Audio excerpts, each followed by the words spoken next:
Таджикистана благоприятны для развития садоводства и виноградарства.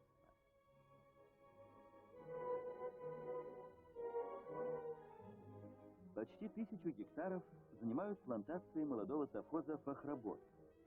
Виноград здесь выращивается на так называемых багарных землях, где сельскохозяйственные культуры возделываются без полива.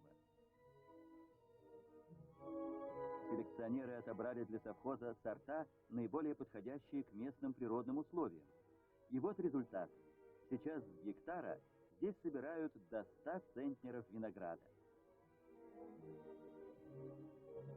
В ближайшие годы совхозом будет освоено еще 800 гектаров плодородных багарных земель.